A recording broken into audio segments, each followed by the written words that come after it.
Get ready for the show, it's about to begin.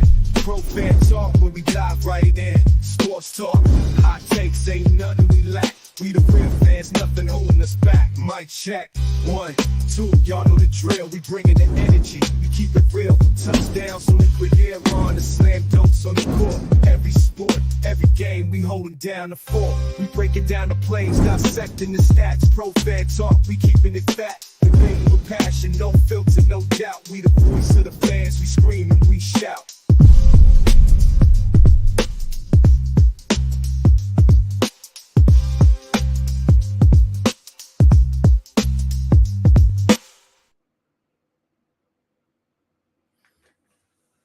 What's going on, good people?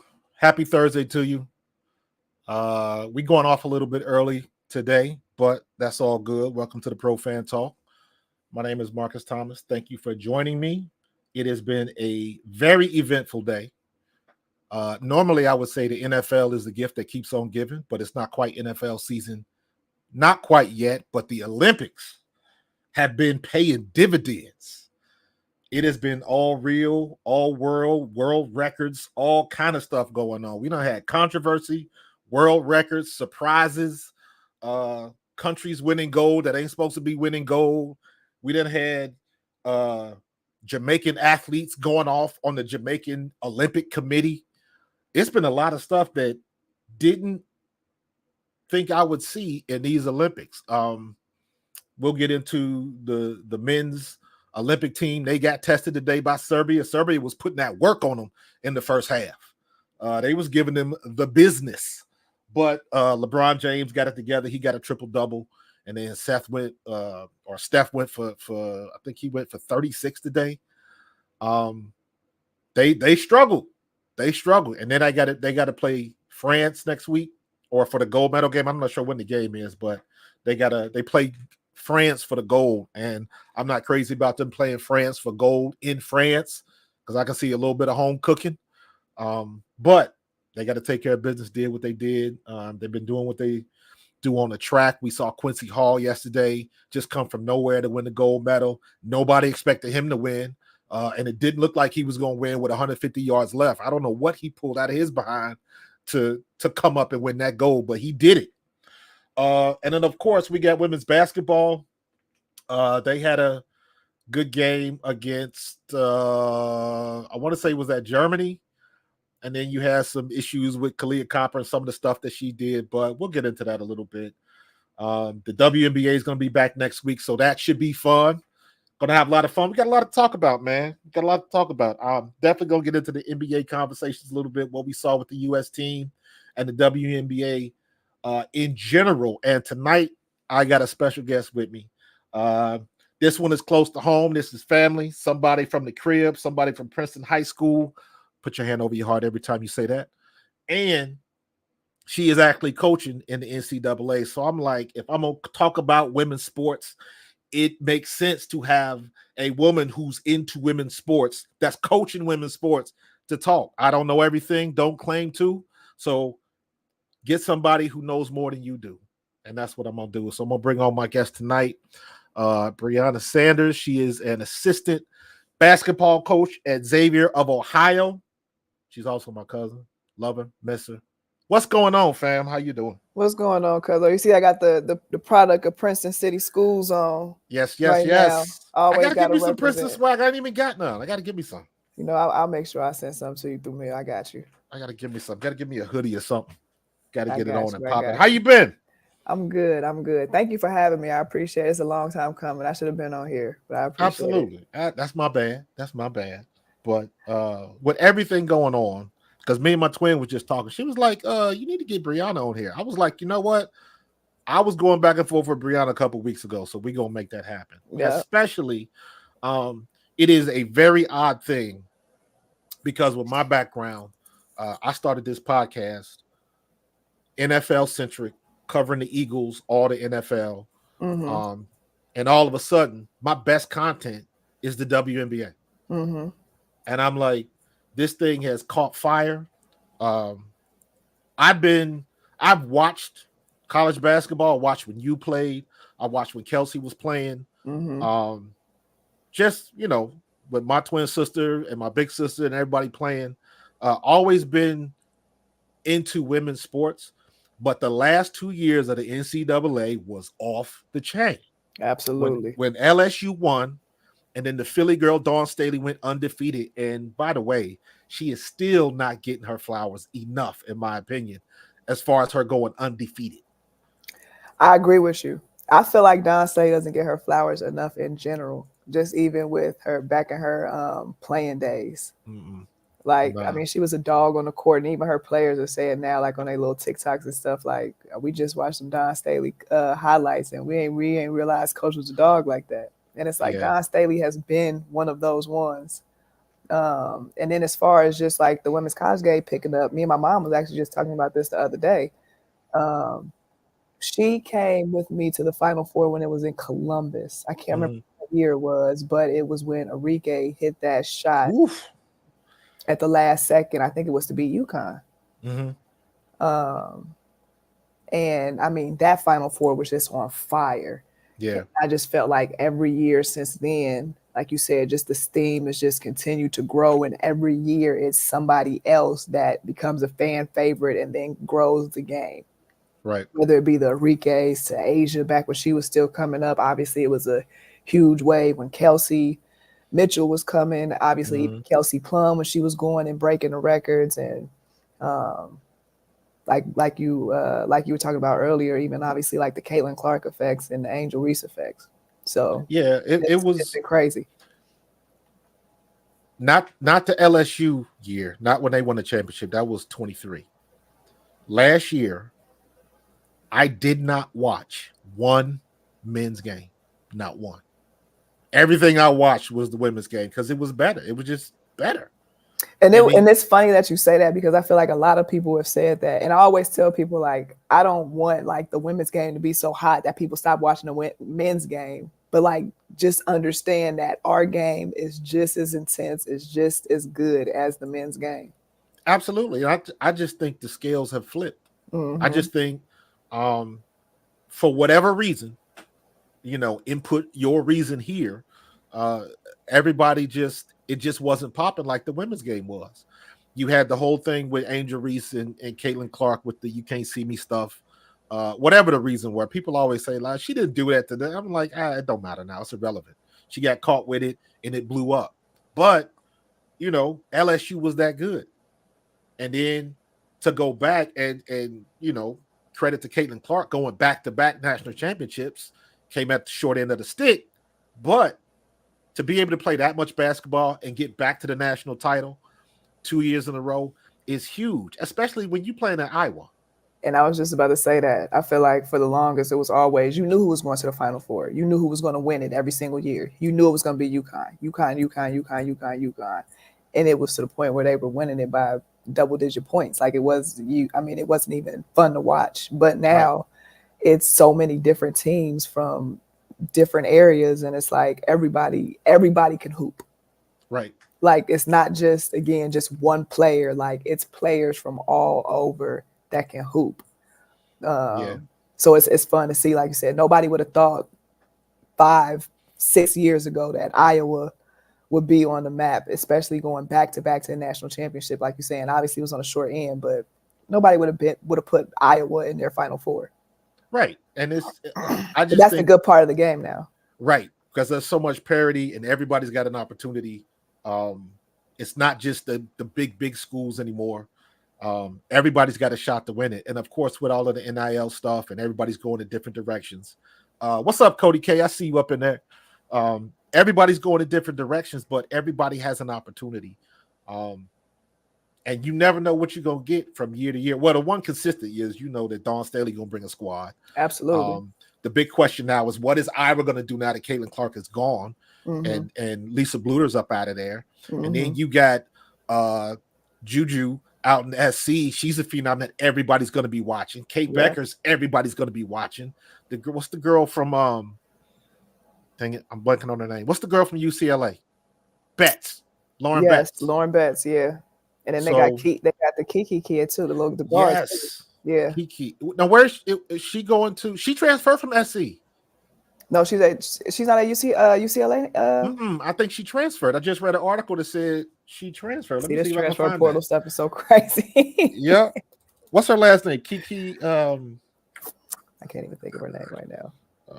Let me see. I'm gonna just put in Kiki USC. It'll come up with something. Kiki Irifin. My dad's on here. He said Juju is like Mello. Yeah, Juju's nice. She is. I feel like she has an extremely smooth game, and nobody can speed her up. And yeah, she's definitely like Mello. She know how to like get to those points, get to those parts of the court where she know, okay, I can get here, elevate a score. I can get here, make this move, and score. She's Juju, smart, especially at her age. Yes, for her being a freshman. But look at what all of the freshmen did in the tournament last year. You had Juju, you had Malaysia for Wiley. Yeah. Tessa Johnson came out of nowhere. Yeah. Hannah Hidalgo at Notre Dame. Yeah. That's what I'm saying. These kids can hoop. They getting it together. And it's been like that, but I just feel like now is the media coverage is now starting to pick up on it. So now we got more TV screens going with these games, and now you're seeing more than just one team, one face. Absolutely. Have you felt the effects of the Caitlin Clark effect, or whatever it is you want to call it? Have you Absolutely? I feel like everybody has. But I'm just curious for you. You got boots on the ground, so you see it every day, as opposed to somebody like me on the outside looking in. Absolutely. But has the recruiting gotten better? Has the attendance gotten better? Like things of that nature. Yeah, absolutely. And then, I mean, like I said, I feel like for so long, it might have only been one post player that a kid might like and then look up to, or it might be one guard that a kid might look up to and then want to play like. But I feel like now it's so many different players that they can look up to and play like that. Now the recruiting is different. Now these players are starting to get multiple skill sets. Now, you know what I'm saying? They have more people to look up to. Just like on the men's side, you had a Jordan, you had an Iverson, you had a Kobe, you had a Shaq, you had a, you know what I'm saying? Like you had all those different options. So it's definitely different. It helps on the recruiting side because again, now these players, they're more talented. Now we got more shooters out here. Now we got kids that can shoot from the logo. Now we got kids that have better handles. Now we got kids that understand that they have to have IQ. And then attendance wise, like now everybody is paying attention to the women's game. So now everybody just wants to know, like it's not just necessarily they want to see her, but now it's just who's the closest women's basketball team in my area. Right. I want to go to that game. I'm to the point where I've created a ton of content about the fallout from Caitlin Clark and stuff like that. My opinion is this: the reason players and all of that kind of stuff, they don't hate Caitlin Clark. That she is they shouldn't call it the Caitlin Clark effect. This is the Tiger Woods effect. This is exactly what that is. When Tiger Woods came out and he got hot, you had a young player, a young black player on the PGA tour. Well, wasn't too many periods on the page back then, and he was whooping everybody up. And the problem wasn't that he was that good. The problem was this: a reporter would go on the course, and you take a random golfer, he may have played the best round of golf in his life, and somebody stick a mic in his face and say, "Did you see what Tiger Woods did today?" That's going to annoy the hell out of people. Yeah. And that's the same thing that's going on with Caitlin Clark. To me, is media created. Because I was one of the ones I was like, listen, it might not be true, but the optics of it sure does look like they're going after that girl. But then I went back on YouTube, did some homework, went back about 3 or 4 seasons, and I was like, well, hold on. They've been banging like this for a while. This is not anything new. And what did it was, like, I tell anybody, if you think they're going after Caitlin Clark, go back and look at the brawl in Detroit with Candace Parker, her rookie year. I was like, this is not anything new. The problem is, number one, men don't know how to quantify it when women are playing like that. And number two, the men don't play like that anymore. The NBA is soft as a pillow. That's true. That's true. So they're not leading the pack when it comes to physical play. Everybody, we here in Philadelphia, we got a 7-foot center that was a league MVP that all he wants to do is try to cross folks over and shoot threes. Come on, son. Yeah. Like, that's not, we didn't grow up like that. So it's different. Yeah. And The women play hard, and they getting smacked upside the head and thrown to the court like the men used to. It's almost like on Friday when Debo was like, "I'm gonna beat you up like your father used to." Because that's what's going on. But like I said, the crazy thing about it is that it's been like that. Like even if you Yeah. were to like just remember back when I was playing in high school or even AAU days, and my dad's on here, he'll tell you like our games used to be physical. Mm-hmm. Like Still is. I mean, it used to exactly. So it's been like this. But again, now we just got more cameras. Now we got more TV stations that's picking up the games. So like I said, it's a good thing, and I'm happy about it. I'm excited. I'm not somebody that's like ew. I hate that y'all constantly talking about it. Like I said, all it does is that it brings light to the game, and now people are just trying to figure out what's the closest team in my area so I can go see them. Absolutely. And I count myself as, because I watched the WNBA in the past, but I make it crystal clear. I watched the WNBA so I can watch Kelsey Mitchell because that was a personal thing. Yeah, that was the homegirl. I'm the same way. Personal stake in that, right? But I wasn't invested in it. But the fact that, and I consider myself a rookie fan, right? This is the first year that I've really been invested in it, and the fact that I can rattle off 10 and 12 names of people playing and all of that kind of stuff just goes to show that people being invested. I didn't even know who Kelsey Plum was. I had seen that viral clip of her throwing a t-shirt in the stands at the Lakers game and never knew it was her. I didn't realize who she was until I saw her on the Kevin Hart thing where they in the cold tub. Yeah. Oh, I was like, oh, that's who that is. Never knew. And then, when I started watching in 2023, when I really started watching the women's game, and then of course the 2024 season, it was like, and she was a walking bucket in college. She was killing them. A walking bucket. She was killing them, and she was breaking ankles. Yeah, she was breaking nice. ankles. She was nice. Now how let's talk some XU stuff. For sure. How is Xavier looking right now? We'll get into the, like I asked you earlier about the overall feel after the Caitlin Clark effect and stuff like that. But now it's like, okay, now we got personal stakes. I want to see Xavier on TV 30 times a year and all of that kind of stuff, because now it's a possibility. It's something that's real that can happen. So how are y'all looking this year? Right. So we're in a rebuild stage right now. So we're just in the process of honestly just putting our stamp on the program, building a culture, and then again, just starting to rack those wins up. So this year we have almost a completely brand new team. And we look really, really good so far. We got a lot bigger, just size-wise. We're in a Big East conference, so nice. I mean, those kids, they big, they strong, and they smart. So we definitely went out there and got more size, and then just more IQ. Kids that just kind of understand system and know how to make reads, so that we're not coaches that have to constantly call out plays. And then these kids can score it. Like when I say that they can shoot the lights out of the ball right now, it's been fun to watch in our workout. So it's going to be a huge improvement from last season, and I'm super excited. They've been coming in every single day, and they've been excited to work.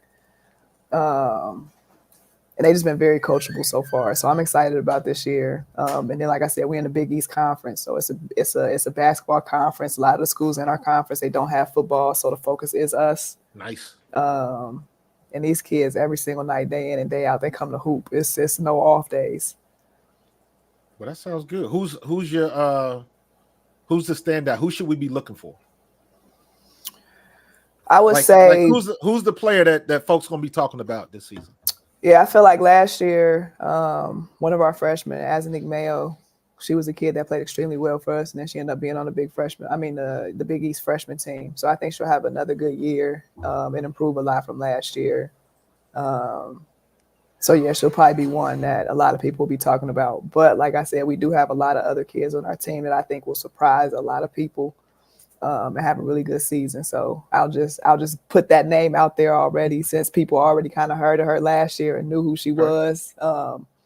But we definitely have a lot of sleeper kids on our team, so I'm excited. Gotcha. Have you been keeping up with the Olympics, watching the U.S. women's team and all that kind of stuff? I have as much as I can. Then sometimes they playing at these crazy times, and I might be at work, so I might not catch it all the time. But as much as I can, I try to watch it, and if not, for sure, try to catch a replay or at least highlights of some stuff. I want to know, because I had never heard this before, and I know this is fallout because of Caitlin Clark getting snubbed off the Olympic team. Just for everybody's information, Caitlin Clark didn't get snubbed. She was omitted. Arike was snubbed. That was the real snub. But yeah, she be hooping. Yeah, and that All-Star game let you know. Yeah, that let you know. But as long as I've been watching the Olympics, and it's funny, I have never heard as many people worry about the attendance at games as I have the last 2 weeks that they've been talking about this. I haven't paid attention to the attendance news. But they've been saying it's low. They saying it low, and they're going off of the whole. You should have took Caitlin. It's from that standpoint. I did a video about this because I'm a Caitlin Clark fan, and I'm like, y'all got to stop the cap. I'm tired of hearing about everybody complaining about the attendance at the game, especially when they play China. Like, why are we worried about China? Like, holler at me when we get to the medal rounds, and then we'll see what the crowds look like. And it's like everybody is looking for something negative to say because they didn't put that girl on the team. And I'm like, I love Caitlin Clark, but as somebody that used to coach kids, if you were coach at any level, I do respect Cheryl Reeve. She had an idea for the team that she wanted. So she picked the players that she wanted, and she getting it done. The only time anybody should ever have a problem is if they don't come home with the gold. If they don't come home with the gold, school's out. She get what she get. But I don't see that happening. No, and I mean, again, like Caitlin is a good player, no doubt about it. I love Caitlin, how she plays and all that stuff. But whose spot was she gonna take on that USA team? Like maybe. those are amazing and really, really good players that have shown years and years in the WNBA that they are the top for the USA right now. And I feel like, again, like you could say, it's other guards where you can slide into those spots. If we were to take some of those guards off of that USA team, and Arike, I feel like would absolutely be number one, a top pick to be in there. Absolutely. And I'm like, my feeling was this: if she's not on the team in 4 years, then okay, now we can have this talk. Right. The next Olympics, I think she should absolutely, the 2028, she should absolutely be there. But this year, whose spot is she gonna take? The only question mark I had on that team was Brittany Griner and Chelsea Gray. Now, Chelsea Gray, I really wasn't familiar with her because, again, I'm a rookie fan, and she didn't play because she was hurt. She was hurt, yeah. So again, I had to go back. I had to go back and look at the YouTube, and I was like, that's the point guard. Okay, apologies. I was not familiar with your game. However, when I saw her finally play this, I was like, she is not in game shape. She ain't ready. And even in the Olympics, she does not look like she don't look like she looked last year. Yeah, it's definitely hard to come off an injury and then be ready, like especially Olympic shape. Right. Now, Brittany Griner wasn't much better, but at least Brittany Griner got like 8 or 10 games in. Yeah. I mean, but she's 6'9", so she just slow up and down the court. It is what it is. But if you want to get the ball to her down low, exactly, she's 6'8". She gonna score. She gonna get a bucket, and then defensively, it's hard to. I mean, she's 6'8".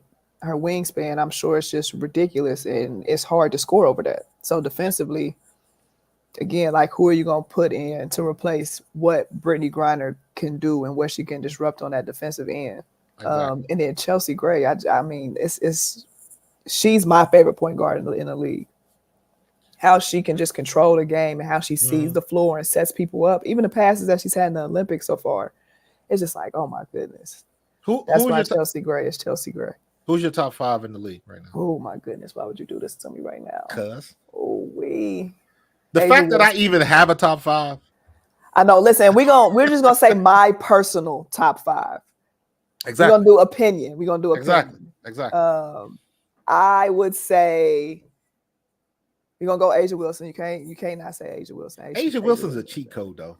Yeah, she is. It's almost like saying back in the 80s when if you didn't really watch basketball, who's your favorite player? Jordan. Really? But Asia's nasty though. She's just She is. I love her. Kelsey Mitchell. She's always gonna be on any WNBA list that I put, not only because she's from the crib, but I mean she can hoop. She every year she just shows that she can ball. So Kelsey Mitchell is for sure on that list. Oh, I like Alyssa Thomas. Mm-hmm. I like Alyssa Thomas. I think she is a dog. I say Stewie. And I've been a Stewie fan ever since we had to play against UConn when I was coaching at Chattanooga. Right. Because just watching her in real life and just the stuff that she does, it's just like, oh my goodness. And she just make it look so easy. Is that 4? Yeah. Oh man. I know I'm gonna go back and look at this and be like, why didn't I not put this person in my top 5? Top 5. Oh wait. It's a tough list. Oof. I can't think of 5 right now. Give me 30 seconds and I'm gonna come back and I'm gonna give you number 5 randomly within the show. I'll give you mine. Okay. And this is just they might not necessarily be the best, but as I've been watching the league this year, these are the players that I go out of my way to watch. Oh, you know what? I'm gonna throw this kid in here, and she probably is not going to be a fan favorite, but I like her just because of how tough she is, and she kind of remind me of like the Allen Iverson, Teresa Weatherspoon-ish type of guard. I already know who you're gonna say. Yeah, Carter. Kennedy. Yep. Kennedy Carter. Yep.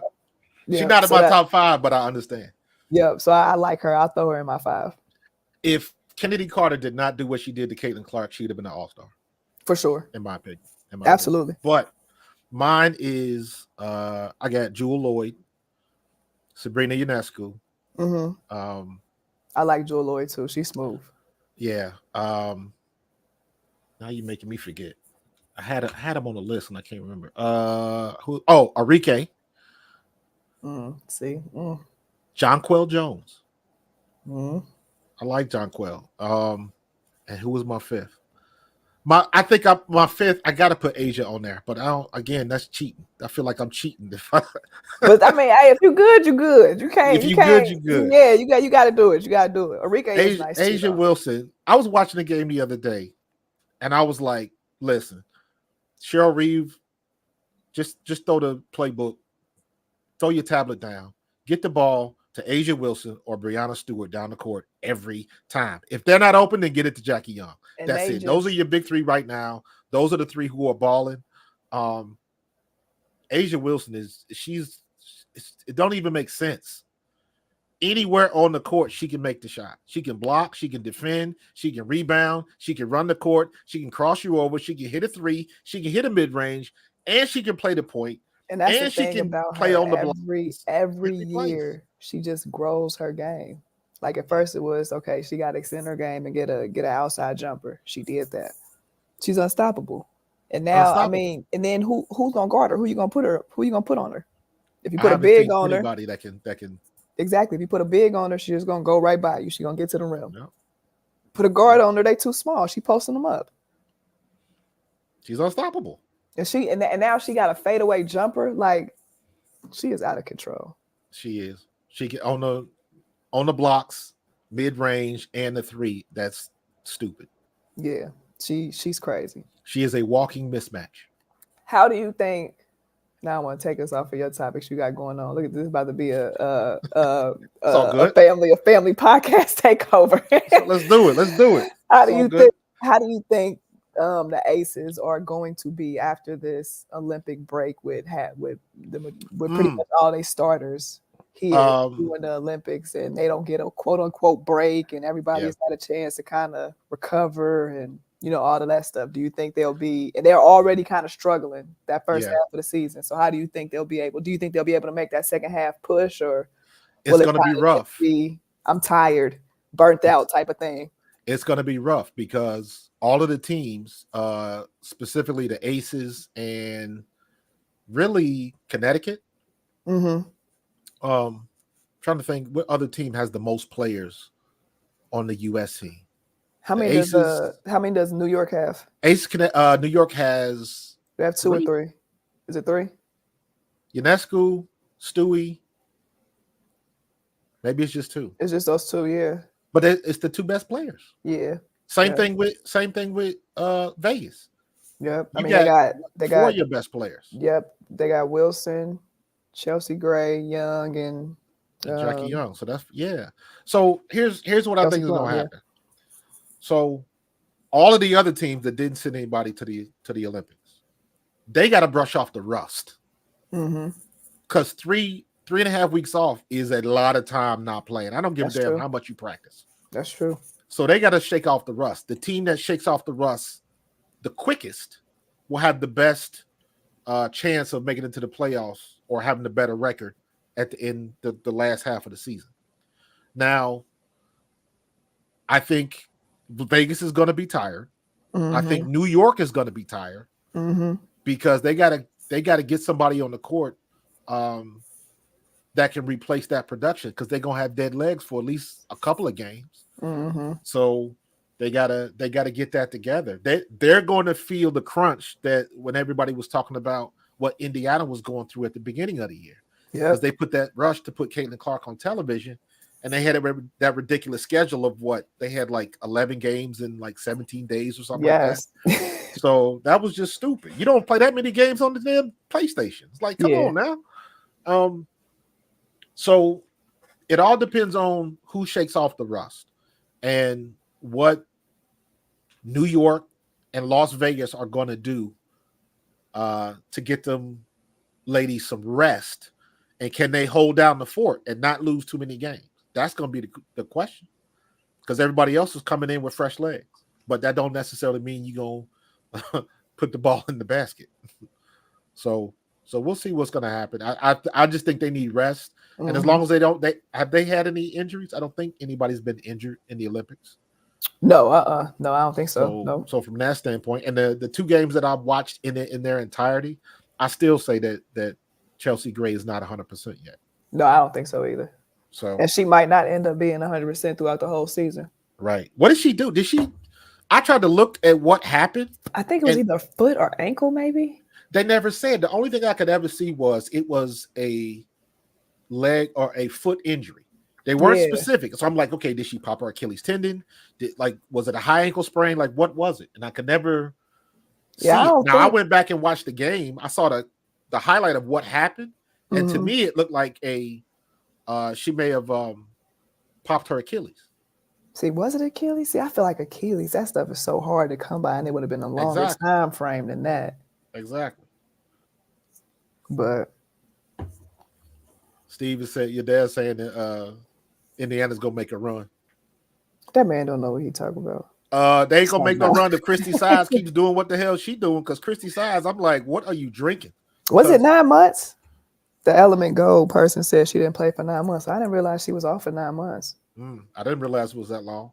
If it was 9 months, then it could have very well been Achilles. Could have been the popped Achilles. Yeah. It could have been, and they kept that under the radar really, really well. Yeah, that's what it looked like, but I could never find anything. So maybe her and Aaron Rodgers need to get together and go bowling. I don't know. 22 cents is wild, Daddy. Trying to bet somebody 22 cents. What's wrong with that, man? Cash at me. Yeah, Cash up taking all 22 of those cents too on the transaction. Yeah, it's gonna be who been putting in that work. I got a good question for you because I saw this paying attention mostly to Indiana, and of course everybody is like, "Listen, y'all got to get rid of Christy Sides." Now, clearly, she is not the best coach in the world, but some of the games that I watch, I'm like, listen, I don't care how bad y'all think Christy Sides is. At the end of the day, it comes down to the 5 people you got on that floor. And if they ain't making shots, it don't matter what you draw on the sideline. If they not putting the bucket in, the ball in the bucket, it doesn't matter. And some of the stuff that I've seen and this is across the board, not just necessarily with Indiana. You getting down there and getting easy shots, and you not converting. Yeah. I mean, yeah.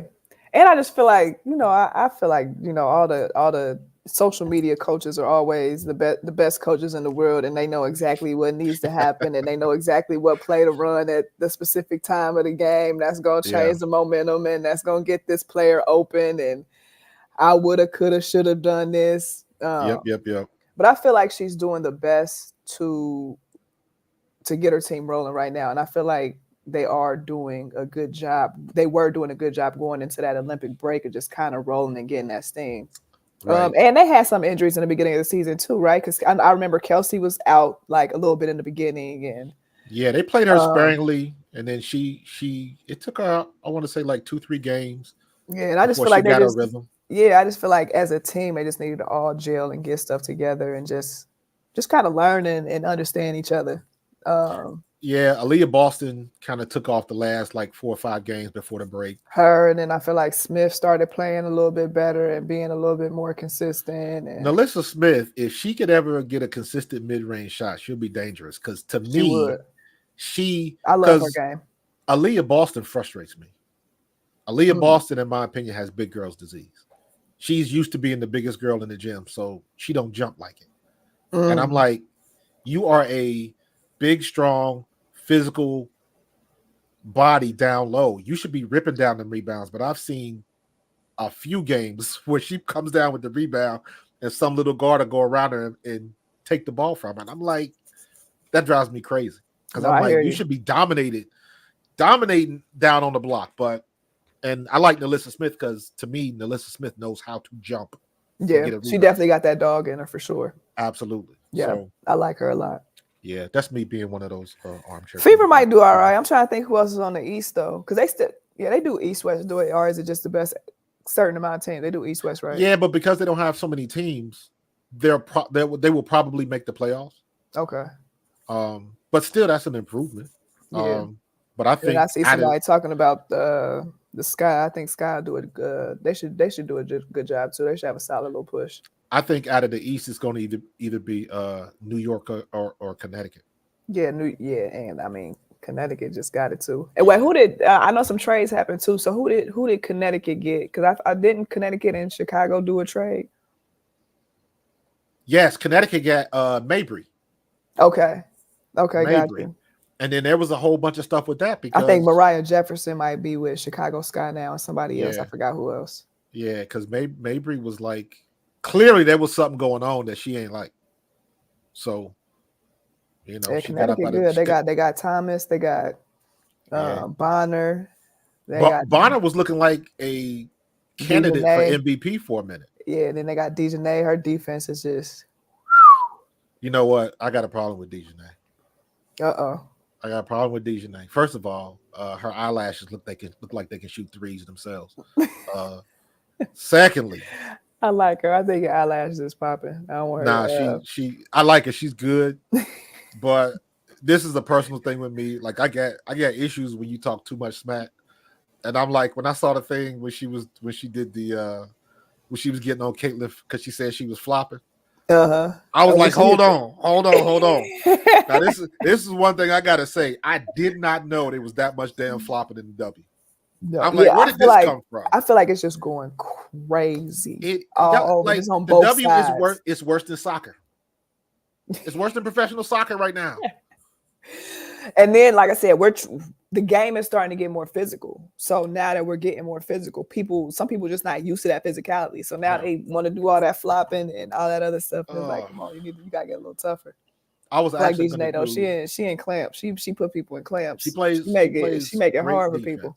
Yes, she does. And she like one of them people that you fall asleep and she's still in your dream right there. Exactly. But I was going to do a video of all of the flopping in the W. Oh yeah, I can't wait till you put that together. Yes, please. I can't wait till you put that together. I saw a game where the girl was she was on the court for about 2 minutes, and everybody thought she got kicked in the face. And then when they slowed it down, like the girl's foot was like 16 inches from her face, not even close. Or do you remember the clip? I think it was last year in college when Cardoso was in the middle of the paint and she just had her arm up. Yes. Against the kid versus Maryland, I think it was, and the kid like flopped back, and she was just looking at her like, what are you doing? What is this? Like I thought Camilla would be playing a little bit better, but she got caught up in all of the Angel Reese stuff. And I think she's just standing around. Yeah, I think she will be better as time goes on. Like I feel like her second, third year, she'll start to bloom into who we thought she would have been this first year, and then just completely take off from there. Yeah, Angel Reese is and she was just a late bloomer in general. Like I don't think she started playing basketball until late. I thought she played in high school when she was in Brazil, because I know she was on like the Brazil, I guess, under-20 team or something like that. Yeah, but I feel like she might have started like junior high or something like that. I could be making that up, but you know what I'm saying? Just as far as just like late bloomer. She wasn't like, the Thomas family where everybody just go to state and win state and stuff like that. Don't hate us because we beautiful. We could be a family of a ring family, It's nice to have them type of problems. I was talking to somebody about y'all the other day, and I'm like, now that I'm thinking about it, I feel like all of them got state championship rings. I'm like, that's crazy when you think about it. Cricket was she was state in St. Louis when we left St. Louis. And then me and Melanie, they won our junior year. That was the 86-87 year when they had Tammy Svoboda and Kim Norman and all of them. Mm-hmm. She was part of that team. And then our senior year, she was voted best female athlete in the school. That's crazy. See, and I was the late bloomer in the family as far as football, because I didn't like. We see where that got you. I'll tell you something funny. Me, Ron Carpenter, and Alan DeGraffin Reed. I love Carp, crazy self. All three of us made it to the NFL. Uh-huh. I was a late bloomer. I didn't start until my senior year. Alan was a kicker and walked on at Ohio State. Alan was a soccer star. I knew that. DeGraff was the captain of the soccer team, and I believe they won state that year. And he walked on at Ohio State because, remember, Alan had track speed. Yeah. Because they won state his freshman year or something in the mile relay or whatever it was. But Alan was 6'2" and ran a 4.3. That's crazy. Then he beefed up and he made it to the show. And Carp tore his knee going into our senior year. He was out playing basketball and messed up either his ankle or his knee right before training camp started. So he didn't even play that much his senior year. So the three people that were the last people you would have thought of, yeah. Yeah. Because I was the reason why I brought up Kelsey. And I always tell this story. If it wasn't for Big Mark, I would not have been at Eastern Kentucky.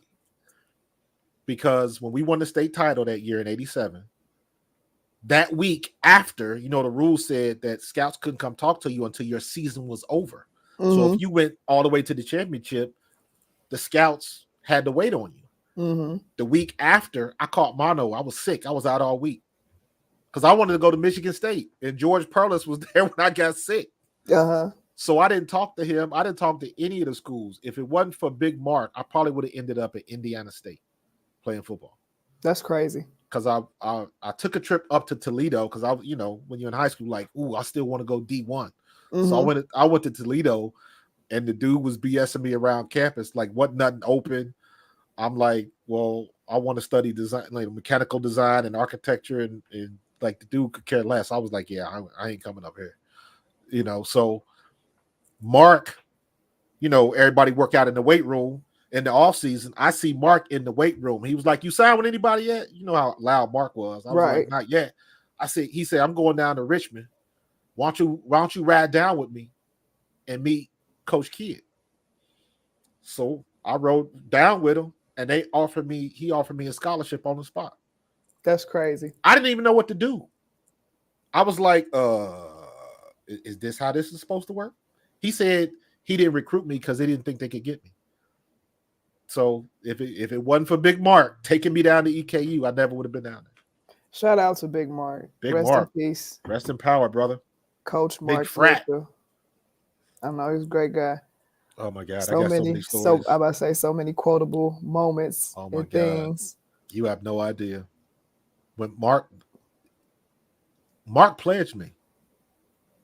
I'm sure that was interesting. Mark, because Mark was the DJ.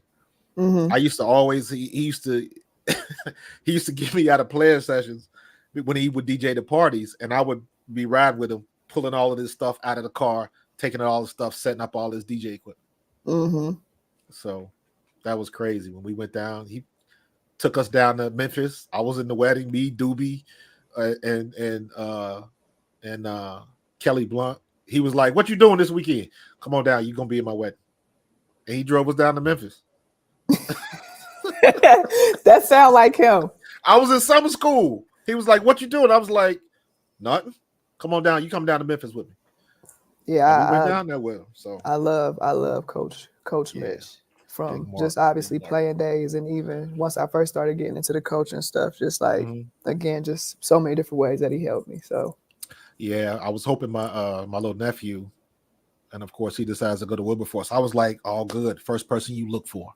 yeah, And then of course he passed. So right. But big shout out, big ups to Big Mark Mitchell. Always miss you, frat. But all right, what else we got on the boards tonight? I know I took notes. They got somebody in the chat talking about the Serbia team.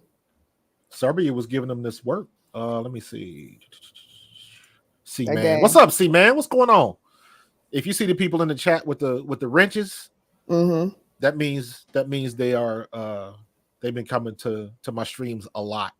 Got So, you. So they real on the squad. So I got to give them the wrench to let you know that they've been with me for a minute. The MVP Joker brought his team Serbia in and almost blew them boys out. Yes, that is correct. Give me Joker and his Serbia team in the NBA. They kill. What are the Eagles going to do? We'll talk Eagles talk later. We'll get to that a little bit later after Brianna's out. But we're gonna stick at the basketball. But I'm gonna come back to that question, see, man. That game was crazy though. That was a good game. That was Braun got a triple double. Did he? Braun had a triple double, and Steph had 36. I saw Steph had 36. KD came up huge at the end. And Joel Embiid, Steve Kerr finally put him. I don't know why Kevin Durant was guarding Jokic. That didn't make sense to me. Exactly, it didn't make sense to me either.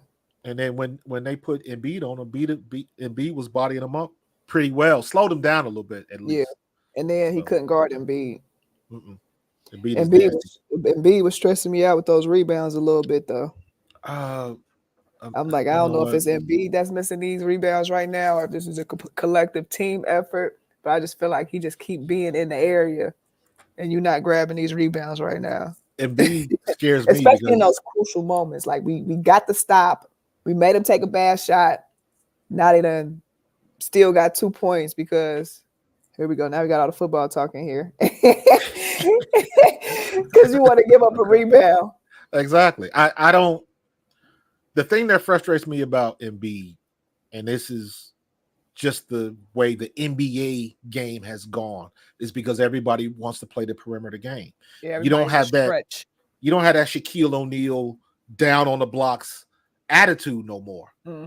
You know, I couldn't tell you the times that I've pulled what little hair I have out watching Embiid on the perimeter trying to dribble between his legs and do a step back three. And I'm like, dude, that's no. Get on the block. And every time down the court, get you the ball on the blocks and you dunk on everybody that's close to you. Period.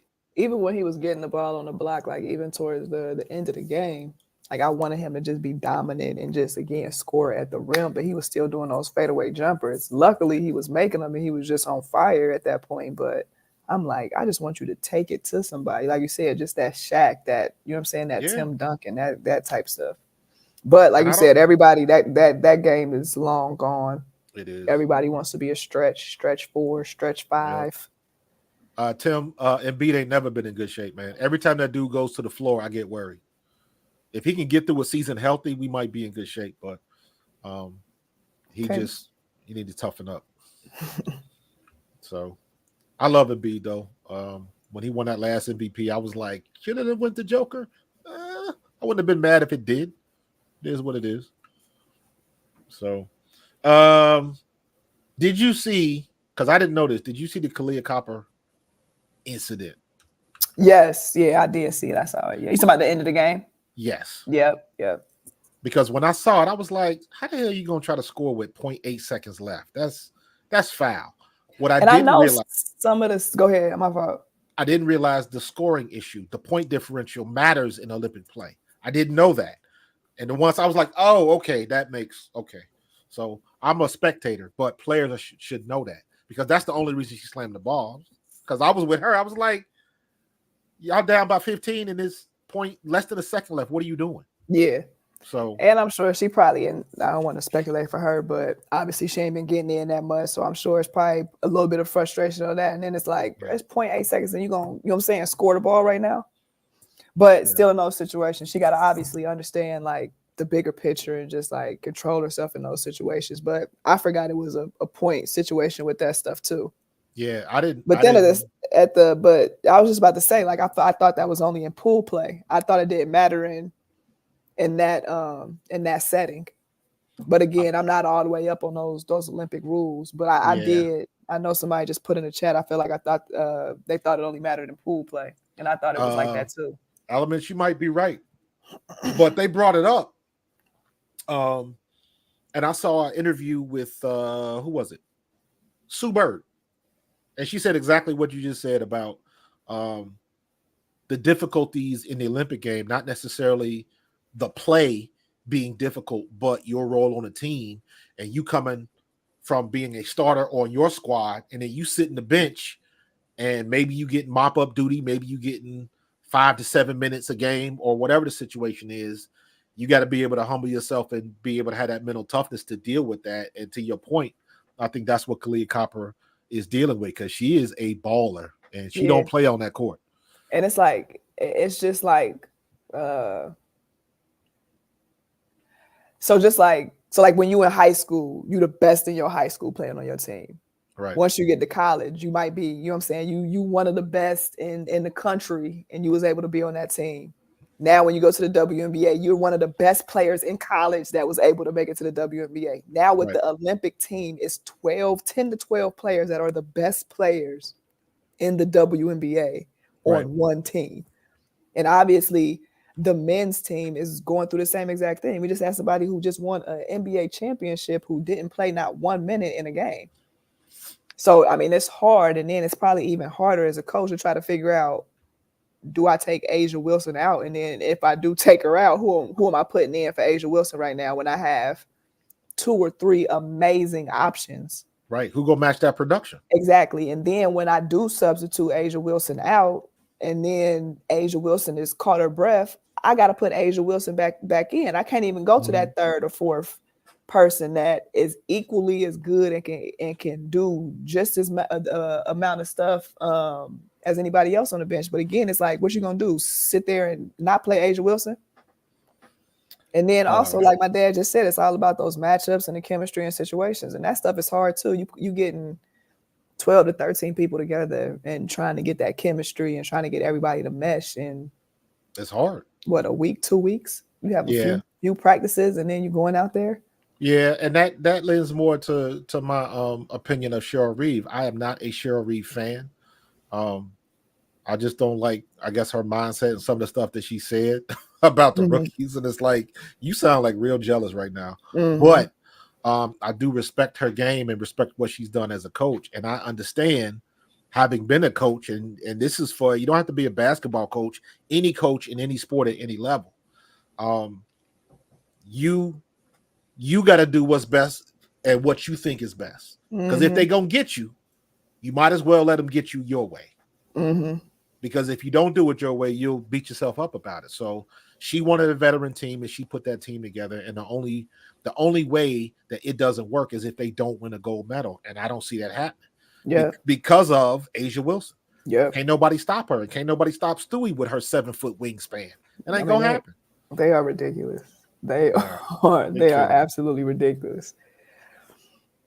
Absolutely ridiculous. But yeah, it's all about, like I said, the matchup, the chemistry, and all of that stuff. And like I said, it's 13 of the best players in the whole WNBA. Right. Somebody They all on the same team. somebody getting left off of bad and bougie, unfortunately. Facts. Somebody getting left off. Facts. Good point, Steve. Exactly. Tatum didn't play one game and then started the next. You 100% right. So that's the way it go. And the Olympic competition, when you got the best of the best of the best, sir. Exactly. So, you got to bring the noise when it's time to bring the noise. So yeah. Let me see. I asked you that. Can the NCAA women's game? Do you think they're going to keep this momentum going into this year? Absolutely. I mean, it's just going to continue to be more Caitlin Clark-ish type players, Angel Reese-ish type players. Like, this game is going to continue to evolve. You're going to continue to see more and more players that are going to continue to grow and develop and build off of what they did last season. I mean, you had already named a couple freshmen that you liked watching last year, and they played extremely well for their teams. The Jujus, the Hidalgos, all those kids. So Hannah Hidalgo's from here. She's from South Jersey. Oh yes, she is. She absolutely is. She's from South Jersey. But I tell you what, everybody's talking about, because who did South Carolina get? Who did Dawn Staley? They got some big recruit. Mm-hmm. But and everybody was going crazy over for Wiley last season, and rightfully so. Mm-hmm. But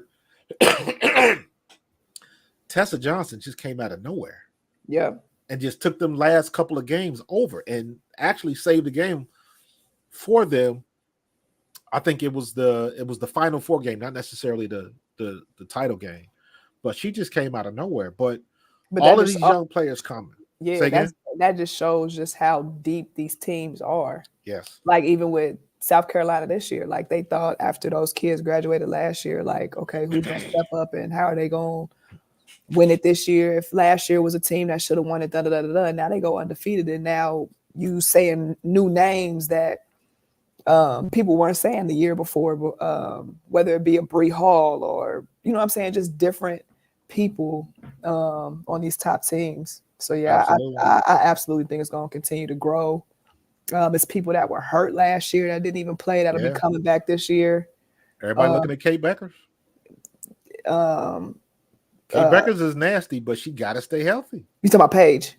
Yeah. What did I say, Kate? Yeah. Look, you like Kate so much. I did that before. Why? Her, who am I thinking of? Why can I not think of that girl's name that's on the team with her? The other guard that was hurt, Paige. Oh my goodness, why can't I think of that girl? For UConn? Yes, and we gotta play UConn, and I hope ain't none of them UConn people watching this, and they gonna be like, yeah, she ain't remember my name, so I'm gonna drop 30 on them. Hold on, I'm gonna look it up. Golly. It's another page. Azzy Fudd. KK Arnold, Paige Beckers. No, Fudd. Yes, they saying it. Her. Yep, they got me. Ozzy Fudd. Yes, she was hurt last year. She's gonna be huge for them coming up this year. Okay. And then even with all the changes in the conferences and stuff, like Juju and them, they now in the Big Ten. Like, so now they got to go against Ohio State. So now you'll see the Juju and Chance matchups and all of that stuff. So, I mean, it's gonna be fun. Where is? I just saw this. Edward T. You took it. You beat me to the punch. Have you seen Toby Fournier? You know who that is? Toby Fournier. The first time I saw her was on YouTube. The first video. She's a freshman coming in this year. She playing at Duke. Yes. But the first time I saw her, she was 14 years old in Canada. She's Canadian. And she was dunking with two hands. Yes, I know what you're talking about. Yes. So I'm like, wait a minute. And she going to Duke. I'm like, okay. But that's why you mentioned Kiki. Kiki. I saw that video when Kiki went up and dunked off the dribble, off of 1 foot with ease. And I'm like, if the W gets that legitimately, it's a wrap. It's coming. It's a I'm wrap. telling you, it's coming. The way that these kids are training now, and just like how they how they train, how they lift now, how they pay attention to what's better to put in their body, like all of that stuff. Right. It's crazy. I was waiting to see last year. I was waiting And then, like you're for saying, Ashlyn you Watkins to seen a dunk. kid like that, and she's at Duke. When years and years ago, all of them same good kids would be going to UConn. Exactly. Now the talent is spread out. Now it's so many teams with so many players that you want to watch, and that's why I said the game is just going to continue to grow. And I mean, again, with me being a college coach, and spring, summer is a huge recruiting month. The kids that are playing right now and on these high school circuits, right? It's off the chain. It's off the chain, and you got another level of. It's not slowing down, cuz it's not. You got another level of inspiration because now you got real NIL money that didn't exist when we played. Man, I told my daddy, can we start over again? Yo, you sound like my sister. Melanie was playing like 30 sports down at Kentucky State. Yo, oh my God, it is oof. I would have been in there like Jerry Maguire. No, I'm playing. You right. You're right. Because it's like that, and it has created a whole new I don't even know what to call it, because they used to kick us out of school if somebody bought you a pizza. I was literally telling somebody this the other day when I was I played at Ohio State. So when I was at Ohio State, the people on the football team at Ohio State was Terrell Pryor, Boom Heron. So like all of those people were they was getting in trouble for the tattoos. So the following year, after they got in trouble for the tattoos, our compliance sheet that we had to fill out, my goodness, where did you buy your car? How much did you pay for your car? Do you have proof that you paid with your car with this credit card? What name is on that credit card? Do you have 10 on your car? Who put the 10 on your car? How much did you pay for the 10 on your car? Like, it was ridiculous. Like, we could not get away with anything. If somebody seen me and knew that I liked a sound system, and they was like, I'm gonna put a sound system in your car today for free, it was gonna tear everything up. I wanted to show you that this is a video clip. This is Toby Fournier. This is when she was 16. First time I saw her, she was 14. This is when she's 16.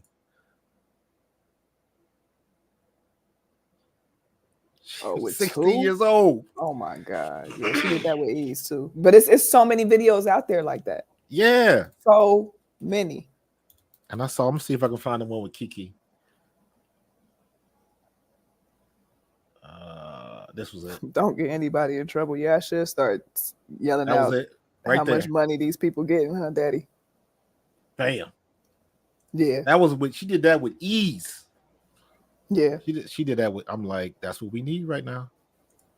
That's what we need. That's what the W needs. And it's interesting to see the responses the W is getting now, because they are officially mainstream. Mm-hmm. So you get all of the attention, but you do get some of the bad stuff with it. Now everybody and their mama got an opinion. I thought it was interesting after Kennedy Carter put Caitlin Clark to the floor, and in the next game, the paparazzi was right outside of their bus, and they didn't really know how to handle it. And I'm like, that's what you get when you mainstream. You got to take the good, but you get the bad too. Yeah. So you got to be able to deal with that, not being able to have dinner in peace and all of that kind of stuff, because y'all legitimate stars. Yeah. So, you put Angel Reese and Caitlin Clark and a couple others, and you line them up to some NBA players, and I'm wondering which autograph line is going to be the longest, because it's not like it used to be. So, and now they're getting paid. What you looking at? What chat you looking at? Talking about Juju going to be the face of the NCAA for the next 2 years. Maybe. I don't. That'll be hard to refute. Next year, it'll be all Paige Beckers, because they're going to push Paige Beckers, because she's coming off an injury and that UConn aura. It is going to be interesting to see how well she does in the Big Ten. just against now you playing against, you know what I'm saying, Ohio State. You got to play against the Marylands. You got to Much play better against competition. the Iowas. You got to, you know what I'm saying? That's what you about to be going up against every single night, 2 times a week. Right. For 2-3 months. So it's going to be interesting. But, I mean, the way that she plays and how she was not phased at all her freshman year at what None. anybody threw at her any type of way. He doubled it. He said, let's bet 40 cents. You talking about some of your college jersey number.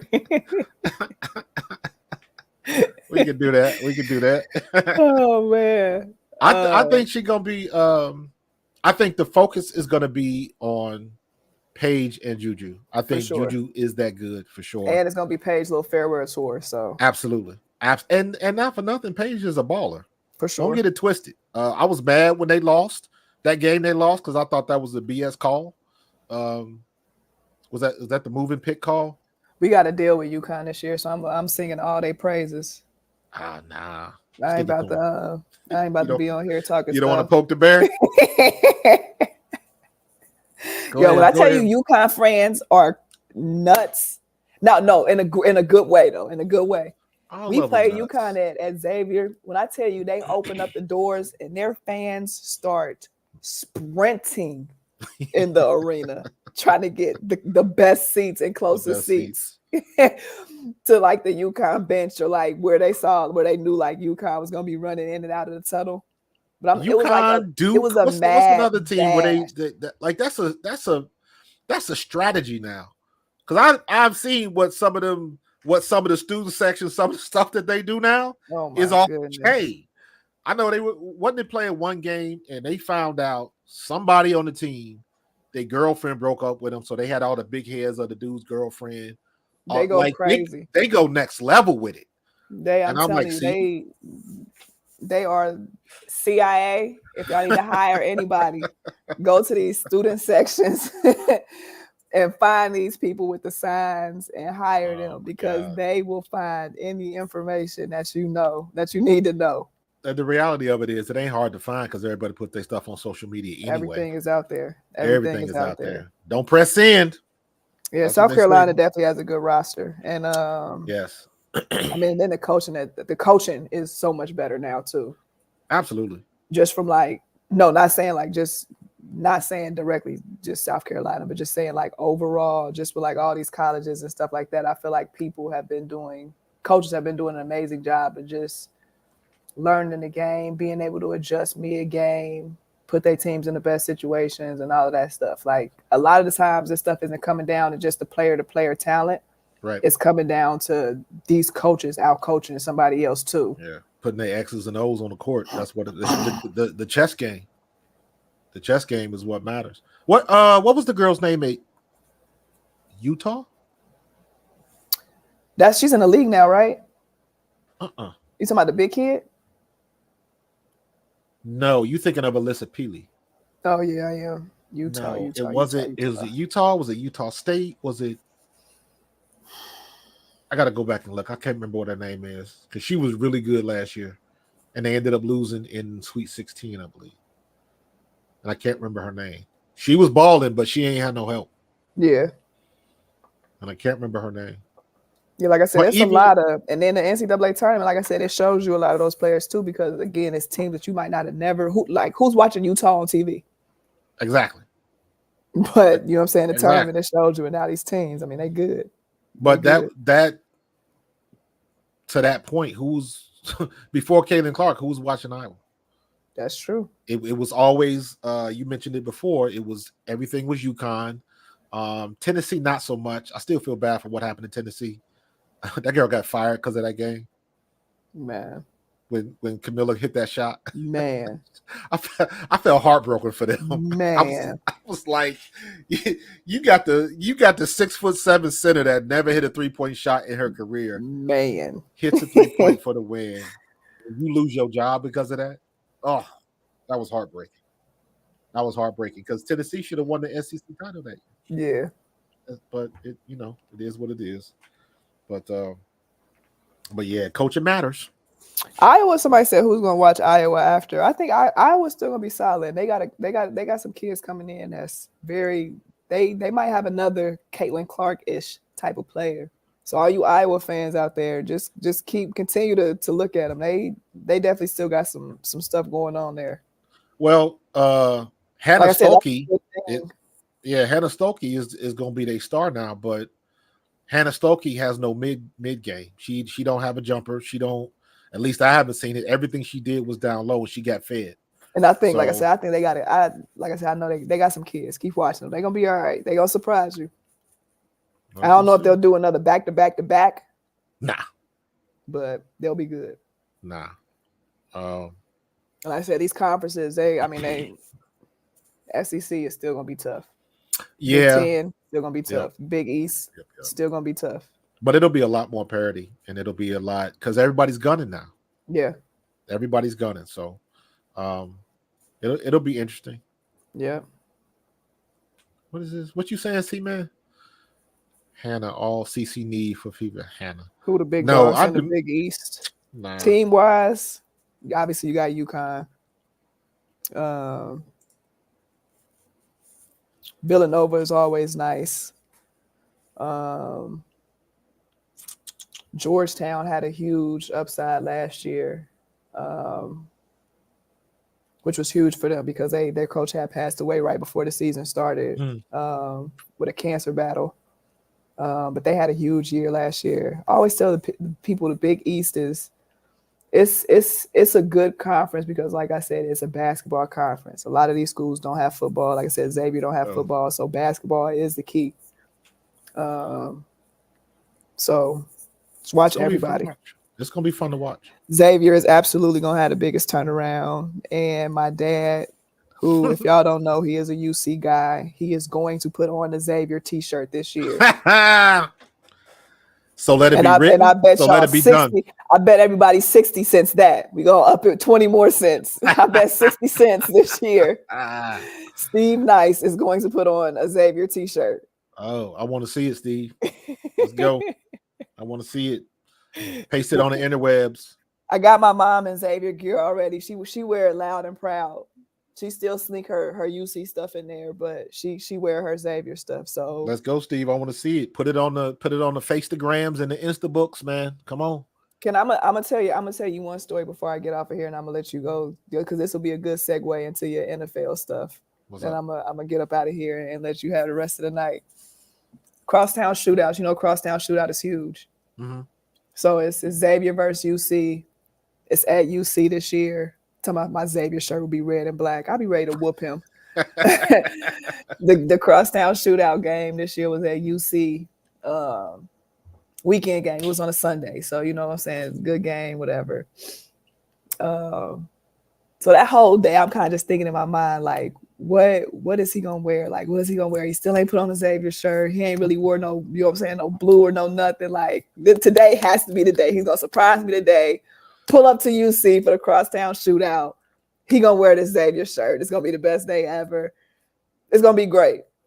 So he usually come like right before the game or whatever. So we doing warm-ups, whatever. Intro is about to start. I turn around. He kind of in the first couple rows or whatever. He got a jacket on. So I'm looking at him, and we like smiling at each other because I know he knows what I'm thinking. Like, I know he knows what I'm thinking. So he take his jacket off or whatever. Do you know this man had the nerve to have on a Cleveland Brown shirt? Talking about some It's Football Sunday. Was Cleveland even good that year? This was this past year. Oh, come on now. This was past year when we was playing UC this past year. So yeah, I mean the Browns was good, but I'm like, you couldn't just put on the Xavier shirt this one time. Steve, that was kind of grimy, though. It's kind of grimy, you know. And he tried to justify it again, talking about It's Football Sunday. Yeah, Steve, I don't want to overstep no bounds, man. You treat your kids how you want to treat them. That's your business. But that's 14 karat wrong, bro. 14 karat wrong, but it's all not at UC. Okay, so this year at Xavier, you're gonna wear your Xavier shirt, right? And he's trying to get him. He wants to be the DJ for our games. I'm trying to get him to be the DJ for our games, and he won't even put on the Xavier shirt. Oh, and you come on, man. If you're gonna politic. At this point, if I make him the DJ our games, the first 5 of his game checks, they going to me. For pain and suffering. Stevie, if you're gonna play the game, man, you gotta play the game right, bro. Go ahead, get you that blue and white, man. Do what you gotta do. Do what you gotta do, man. Make that money. Don't let that money make you. You know how it goes. All right, fam. I'm gonna let you get up out of here. I got some NFL talk I gotta get to. I appreciate you coming on. I love you. I miss you. I appreciate you too. And we will definitely reconnect once the season gets started for sure. We got to. Absolutely. All right. Love you. Appreciate you. Appreciate you.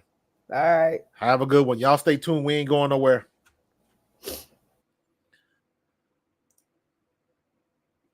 Yeah, that's my fam, Bree. I meant to mention this. I was looking for. I have a picture. Bree was probably. I don't even think she was 3 years old, and I had fallen asleep at her grandparents' house. Who her grandparents are my godparents, and she was like on my chest. So, I was looking for that picture, but I couldn't find it. So, but yeah, we're gonna bring Bree back on again, and once we get knee deep in the NCAA season, so that should be fun. That's something to look forward to, and we're gonna have fun with that. So glad you had a chance to get on, man. We had a chance. That went longer than I thought, but that was some good content, man. I like that. I like talking all sports, man, especially with everything going on in the Olympics. Everything that's going on, and it is nice. Again, I keep prefacing this by saying I'm a rookie fan with the W. I've watched the W, but it's a difference between when you watch something and when you become invested in it. So just the fact that I can say, you know, even with the NCAA, Juju Watkins and Hannah Hidalgo and Lauren Betts and all of those players that are coming up, Paige Beckers and all of those players, I couldn't have named them a year ago. And then all of the players in the W, Sabrina Ionescu and Jonquel Jones and Kalia Copper and Rikeya Jackson, Jewel Lloyd, Tyler Diggins Smith, like all of them. Like there was no way I could have rattled off 10 names in the W this time last year. I couldn't do it. So that just lets you know how far the game has gotten and how interesting the game has gotten. People that say that they don't like WNBA basketball, they just don't want to watch it. Just say you don't want to watch it.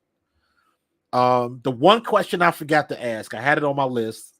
I should have been checking them off, but I meant to ask Brianna what she thought about the 3-on-3. Steve, if you still listening, chime in about the 3-on-3. I'm not crazy about it. I watched it really in the All-Star game. But I wasn't really crazy about 3-on-3. I don't know. It just looked like you got two teams playing in the park for real. And I don't know. I don't know what to say. So that's just my thoughts. Let me know in the chat what you think. Oh yeah, Nick Foles did retire today. Yes, Nick Foles did retire today. There was a lot of people on social asking, are we going to retire his number? I don't know. He's the first QB to get us to the Super Bowl, get us to the promised land. So I don't think it should be retired. But if they do retire it, I understand. We caught lightning in the bottle with Nick. We had the right quarterback and the right coach together, and it worked. Alshon Jeffrey, just the roster that we had that year, and we took down Goliath. You know what I mean? Tom Brady was playing at a crazy level, and people forget this. That Super Bowl, what was that, 52? We took Tom Brady's best shot. We took his best shot and came out on top. They had, what was that? Let me look that up. Super Bowl 52. We won that game 41-33. We had to put up 40 points, 41 points to beat the Patriots. And it still came down They still had an opportunity to win that game at the last play of the game. So we took his best shot. And we came out on top. So not for nothing. Yeah, we got it done. We definitely got it done. Steve, I'm glad you asked this question. And anybody else listening. All right. Let me give y'all some game about Nick Sirianni and Jalen Hurts. All right. Do not fall for the banana in the tailpipe. All right. Don't do that. They talking all of this smack, and it's not even like it doesn't even matter.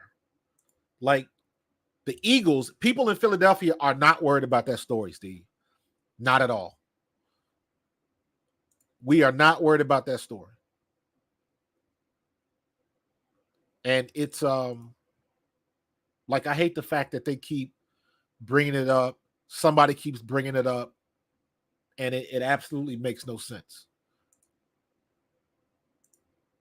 This is what I think of that. They falling for the banana in the tailpipe right now. So those of you who've been following me and all that kind of stuff, see, man, you know, Cody K, you know, I got a real big problem with sources. I got a problem with sources. When you look at this story, and it was like this from the beginning and last year, and they just brought it back up again. Anytime you got these guys that write stories and they are on the outside looking in, they always say sources close to the situation, sources close to the team, sources that were in the area. It's always this dude named Sources. And the one thing I will say is, Steve, you'll understand this. When you play on a team is like family. And if anybody on that team you found out was snitching or telling your business somewhere else, you know you would have a problem with that dude on the team. So, so when I hear reporters and people on ESPN and the journalists cite sources close to the situation, that means somebody's on the outside looking in. Now, it might be somebody that could possibly be associated with the team, and maybe they saw some things, but you know what goes on in that locker room stays in that locker room. And if anybody, if members of your team found out somebody in that locker room was leaking out information to the press, it would be hell to pay. It would be hell to pay. So most of these dudes that write these stories, they're making it up. Here's what I liken it to. You throw a party at your house. One of your friends brings one of their friends that you don't necessarily know. But because they with your boy, because they with your girl, it's all good. Y'all come in, you have a good time, everybody had fun. Then that person goes and tells somebody else about what they saw in your house. First time in your house, they don't know your situation. They don't know your history. They don't know anything. They just going off of their first impression and they run with it. That's what this is. The hell if it's right or wrong. And in this case, it's wrong because they tried to do this stuff last season, talking about Jalen Hurts' attitude and his personality. And I'm like, the last thing you want is your starting quarterback to be fake. So throw that out the door. But everybody wants what they want it to play out like they think it should.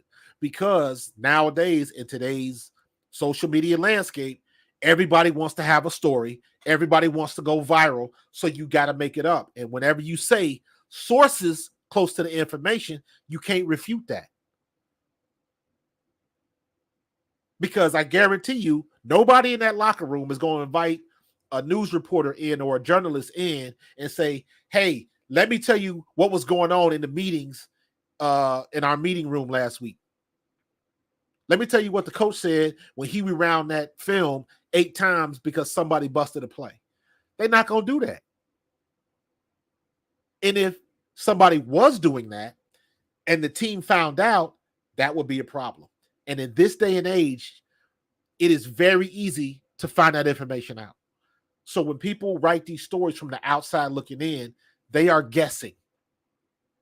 They are guessing, and don't fall for the banana in the tailpipe. That's it in a nutshell. So I don't think there's anything wrong with Nick Sirianni and Jalen Hurts.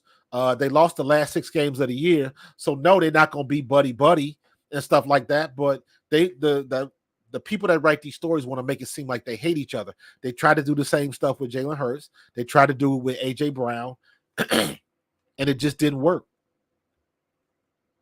It just didn't work. So, it is what it is. But do I think it's that way this year? No. We got Kellen Moore in here.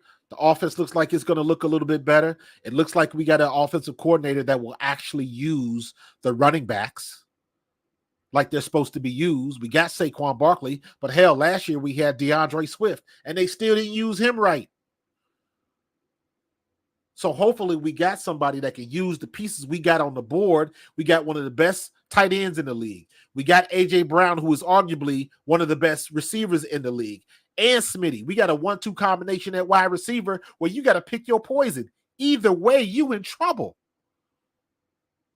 Either way, you in trouble. And now we got Saquon Barkley. And we got still have arguably the best offensive line in football.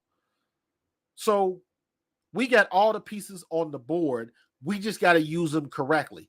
We got DeAndre Swift last year, and everybody said, oh, we got somebody that can hit a home run and can catch the ball out of the backfield. And he was as advertised, and they still didn't use him right. They didn't throw no screens to him. They didn't really throw him any passes out of the backfield. They didn't do none of that. So whose fault is that? Is that Jalen Hurts' fault?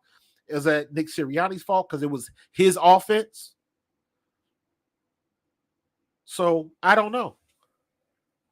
But, I look at, I can't argue with you because they didn't use them right. If I would have saw another trips left, trips right, bubble screen, I was going to pull my hair out. I come to hate that play because every time we ran that play, everybody knew we was running it when we lined up in that formation, and it just seemed like every time we would run that bubble screen, it was like they couldn't think of nothing else to run, and we became predictable. AJ Brown broke a record. 5 straight games of 125 receiving yards or more. 5 straight games. We broke a record, an NFL record with that. And then for whatever reason, we stopped taking him across the middle. Why? Is that Jalen Hurts' fault? Or is that on Sirianni and or Brian Johnson? Now, Brian Johnson, I'm still confused on. I refuse to believe that they were that high on Brian Johnson, gave him the job of OC, and that's what he came up with. I refuse to believe that. So I believe it is a combination of both. Maybe some of Brian Johnson and Sirianni was trying to put his hand over everything. But whatever they was doing, it wasn't working. It worked for 10 weeks, and then after that, they shit the bed. So it's got to be better. And I have no problem. And everybody jumps on this bandwagon because I think they do it because of the disdain they might have for Nick Sirianni. But I don't have a problem whatsoever with a CEO coach. There is nothing wrong with a CEO coach. Marv Levy was a CEO coach with the 4 straight Super Bowls. Jimmy Johnson was a CEO coach.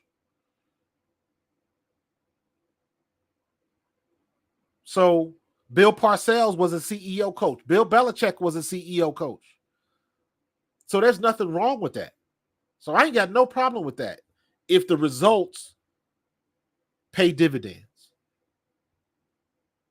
So if that's what he wants to be, and I'm of the opinion that Howie Roseman basically said, all right, these are the changes I need. Are you willing to make them? And Nick Sirianni said yes. Those are the things that Doug Peterson did not want to do.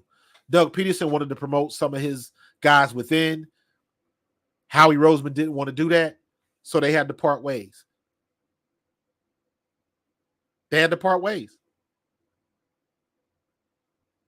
Howie Roseman took a crazy risk. You just fired the coach that got your franchise to the Super Bowl, and you fired him 2 years later. I hope you got a game plan. And here's what I say.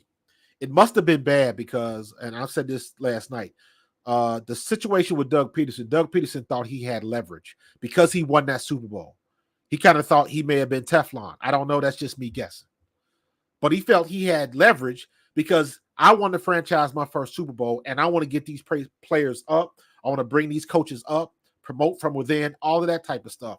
And Howie Roseman had a different look. So Howie had to take a risk to say, Doug, we're going to go in a different direction. That's why we got Nick Sirianni. If Doug had been fired a month earlier, we would not be with Nick Sirianni. He would not be the Philadelphia Eagles head coach. Nick Sirianni was who was left. We got lucky in that regard. Nick Sirianni was who was left. And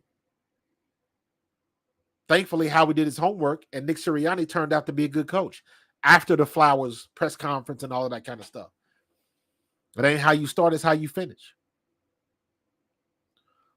So I look at Kellen Moore, and I'm going to look at things from the track record. I'm going to look at the track record. What did Kellen Moore do when he was with Dallas? What did Kellen Moore do when he was with San Diego, with the Chargers? And you got to look at the success. I tend to look at what happened when he was with Dallas. I wish I could find that 1 year. I know I took them notes somewhere, but I can't remember where they are. But there was 1 year when Kellen Moore was with Dallas, and the pass to run ratio was like 860 to like 830. It was damn near even with like 600 plays either way, but like with over, not 600, but like with over like 1,200 plays in a season, and you were almost balanced pass to run. I was like, that's exactly what I'm looking for. He's used to having a good running back with Zeke. He likes to use play action. I've been screaming about that for the Eagles for years. We had Miles Sanders, DeAndre Swift. Now we got Barkley. We got some of the best running backs that we've ever had, and we would not run play action. We kept everything out of gun and pistol. And it's only so much you can do when you fake in front of your body. This is a technique thing. This is a reaction thing. When a quarterback turns to the side and they stick their hand out with that ball so the running back could carry out the fake, the minute you stick that ball out, those linebackers are going to move one way or the other. See ball, get ball. That's what a linebacker's rule is. So when they see that ball go out, it's going to create some motion. All you need is a step. One step on the football field equals 3 yards of separation. 3 yards of separation is an open wide receiver.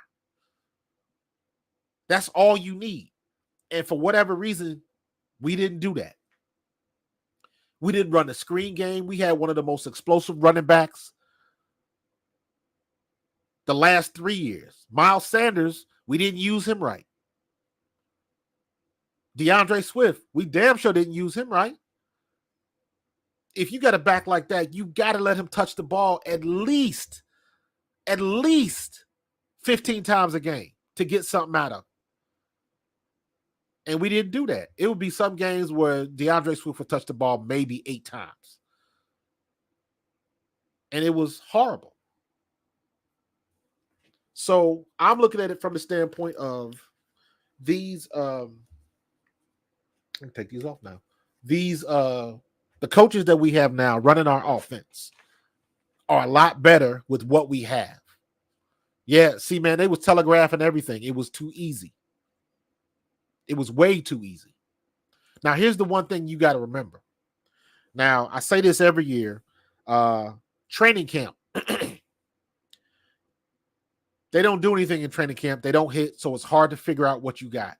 So the only way you can see that is when you have joint practices or when you play in the preseason. And the preseason, you can only see so much because everything is so vanilla. But at least you can see who's got a nose for the ball and all of that kind of stuff. So now, when the season starts, every team, you got to give them at least 3 to 4 weeks. I don't really have an opinion on teams one way or the other until week 4. 4 weeks. You got to give it 4 weeks. Why do you have to give it 4 weeks? Because you got to wait until all of the teams have film on each other. Once they have film on each other, now the game plans get a little bit tighter. Now you see tendencies and now you see patterns, and the game plans become a little bit more complex because now you know what teams like to do, and that's when you really get into the chess match of the NFL. You got to give it at least 3 to 4 games. Everybody's got to have film on everybody. So 5 weeks, I understand it. You can say 5 weeks now because they play 17 games, and in the next couple of years, it's going to go to 18. So that's already going to happen. Steve, I'm with you because nowadays, these kids don't have two-a-days. They have new-a-days. They don't hit. They don't take nobody to the ground. None of that stuff. I wish, man, listen. As a rookie running back with the Eagles, I got to go up against Seth Joyner and Clyde Simmons and Fridge and Willie T and Byron Evans and Andre Waters and who else was up? Keith Millard and Eric Allen, Wes Hopkins. I got to go up against all of them hard-hitting jokers. 2s and 3s against the 1s defense. And then when you mess up a play, you know what they would do?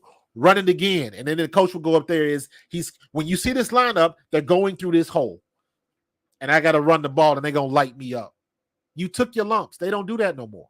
So it's hard to see what you really have because nobody's putting nobody on the ground. You see what happened the other day. Finally get a joint practice. It was New York and who else was it? Where they had all of them fights. Both teams got fined like $200,000 by the NFL. Because you finally trying to see somebody in a different color uniform, and that's the only time you can really, let loose. Because you can't let loose on your own teammates no more. So, Kevin,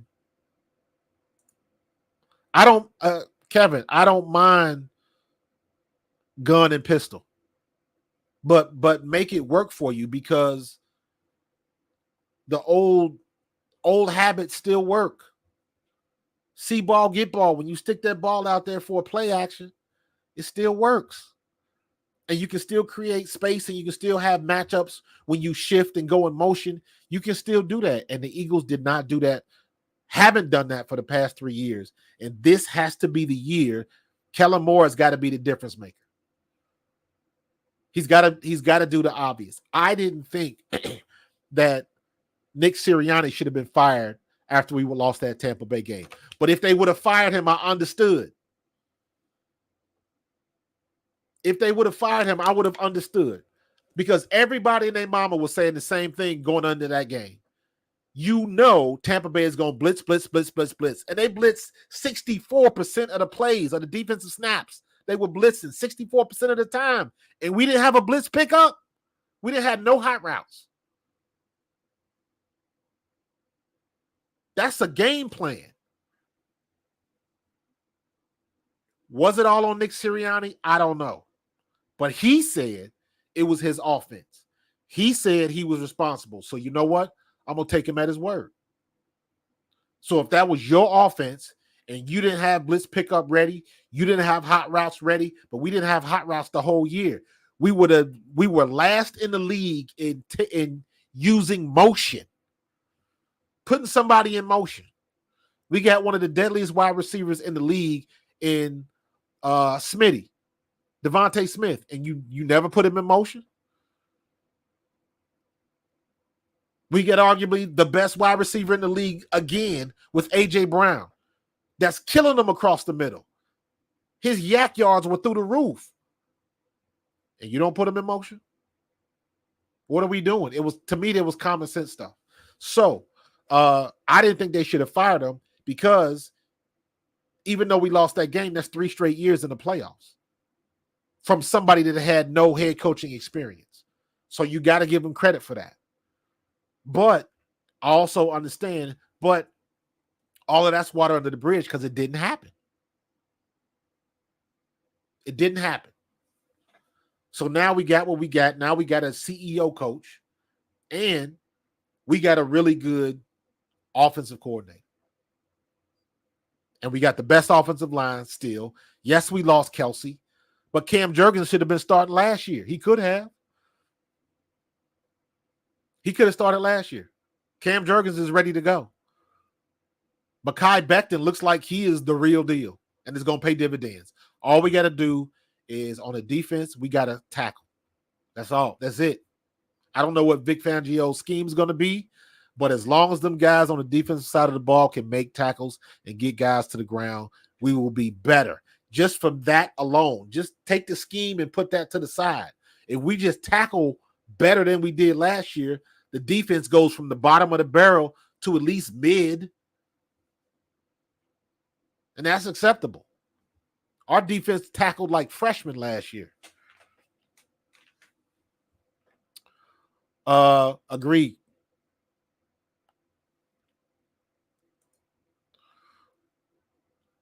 Yes, man. San Francisco did make a bad decision, in my opinion. And everybody that's talking about Jalen Hurts and Nick Sirianni and making up all of this stuff about the relationships. Look at San Francisco. They got real issues going on. Your top receiver, you didn't pay him. And now he's about to go to Pittsburgh. Speaking of which, let me see if has there been any news with that? Is that an official QB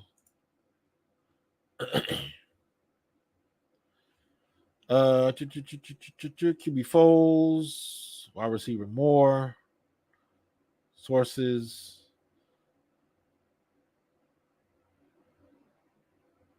No, I don't see anything. I'm trying to look for stuff about Ayuk, Brandon Ayuk. Nope. I don't see anything. Stats, depth charts. Yeah, I don't see anything. So it looks like Brandon Ayuk news. I'm looking for something a couple of hours ago. Yahoo Sports, this is 3 hours ago. This is the most recent thing I can find. And it just says what the 49ers reportedly hold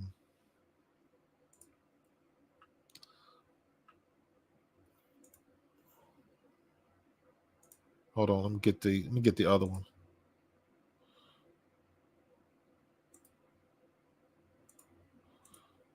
And there we go. What the 49ers reportedly want in the Ayuk trade.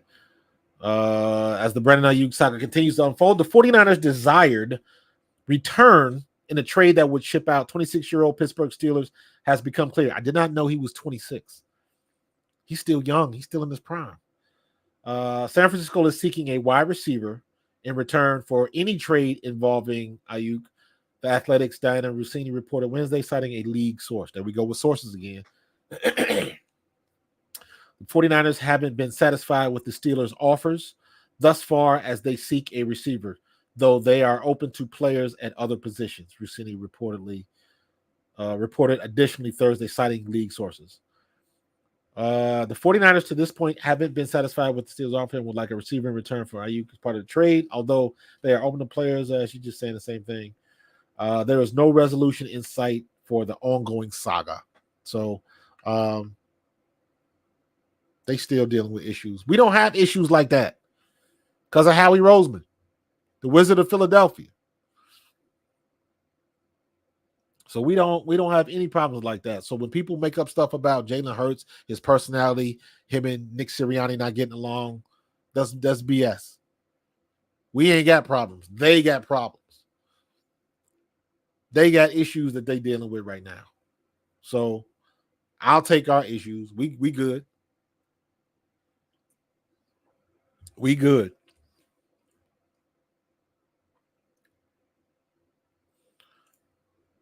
Wilson or Fields in Pittsburgh? I think Fields. They just have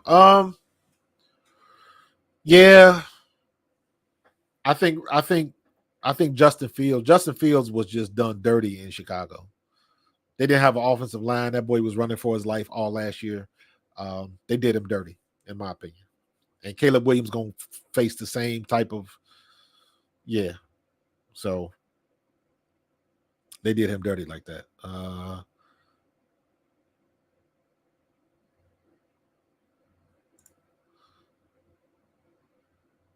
Deion Sanders' daughter. I don't even know who is Deion Sanders' daughter. Is she a basketball player or something? I don't know.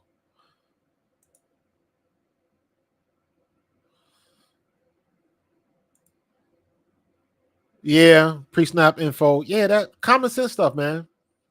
Common sense stuff. That was the problem with Sirianni. That's the problem I had with him. But the flip side of that is Nick Sirianni is a phenomenal players coach. Like, people forget this. When Fletcher Cox came out and said what he said about Sirianni and about the players in the locker room not getting it done, he didn't have to do that. He didn't have to say none of that.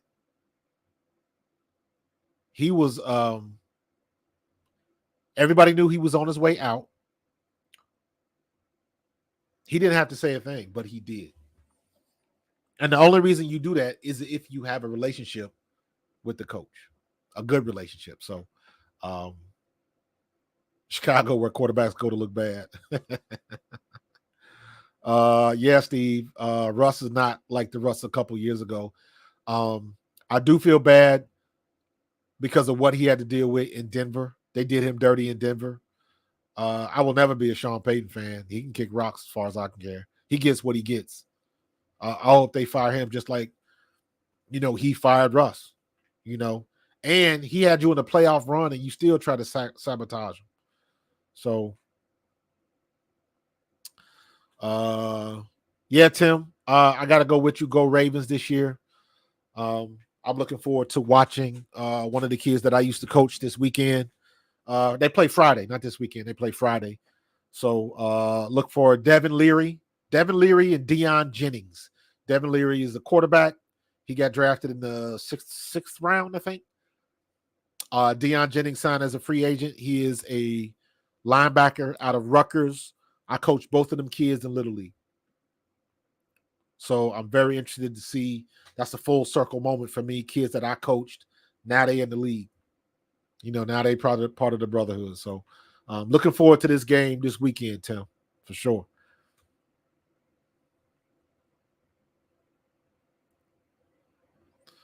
I think Deshaun Watson is done. They need to move on from him.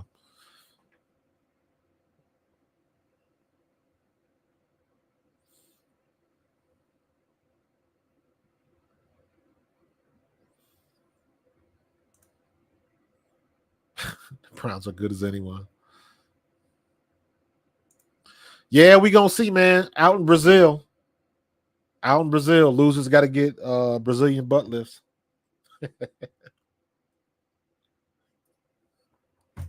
So, but yeah, that was it's gonna be good, man. That was my only gripes. What they didn't do, not using the running backs. Obviously, I'm gonna be biased because I am a running back. So I want to see the Eagles do a lot better, and I think they will. Barring any injuries. The defense is still a question mark. I believe our defense by default is better, even with Fletcher Cox being gone, even with Hassan Reddick being gone. I think our defense is better by default just because we have Vic Fangio. I like that we got CJGJ back, but he got to stay healthy. Reed Blankenship's got to be healthy. Doesn't matter what kind of team you have at the end of the day. If you are not healthy, it doesn't matter. We got to get through training camp, and we got to have clean games in training camp. Clean games. Clean games mean no major injuries. These games are made to make mistakes. That's why you play in preseason, to make mistakes. But we can't have injuries. We got to get through clean. We got to get through this preseason clean, because that makes a difference. So we'll see what they're going to do. But it should be fun. I'm very interested, very ready to get into it. Trying to get some stuff together. As I mentioned before, our alumni game is, what's the date? I want to say August 29th, but I'm not sure. Philadelphia Eagles schedule.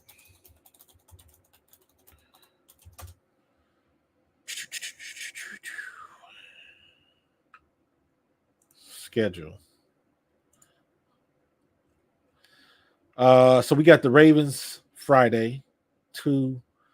So August 24th, the Minnesota Vikings. That is the alumni game. So I get to be a part of it. I'll be at the stadium along with a bunch of other alumni. We get to walk on the field, wave, sign autographs, take pictures, all that kind of good stuff. It's going to be a lot of fun. And I am trying to plan a way where I can live stream from the stadium. Now, when I tried that last year, didn't work out too well, because just it is you got so many people out there with phones and stuff like that. It is hard to do. But I am still going to effort to try and do that. And we'll see what happens.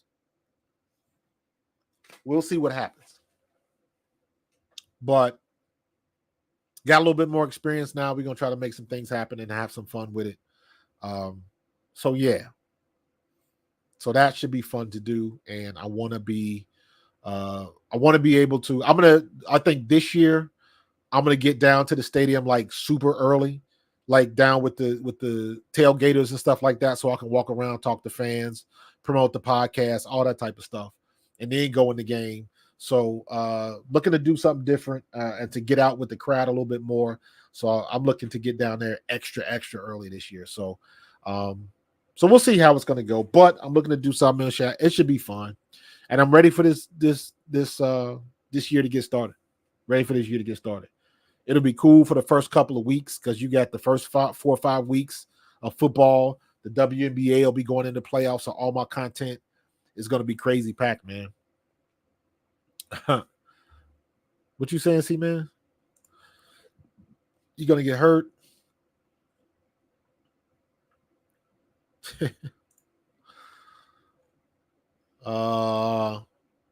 Steve, man, we got to get you some bills, man, in your bankroll, bro. Got to get you some bills, man. You're giving out all these quarters. So, but yeah, man, it's looking, got to get it together. Got to wrap it up. And the Olympics, the table tennis going on. They're getting ready to get started. But listen, man, we had a good run tonight, man. We had rolling at almost 2 hours. So, good night tonight. Good cast. The live chat was on fire tonight. I appreciate that. Brianna was phenomenal. It was good talking to her. I will definitely talk with her again. I might try to get her on. Definitely, I'm going to see if I can talk with her during the season next year.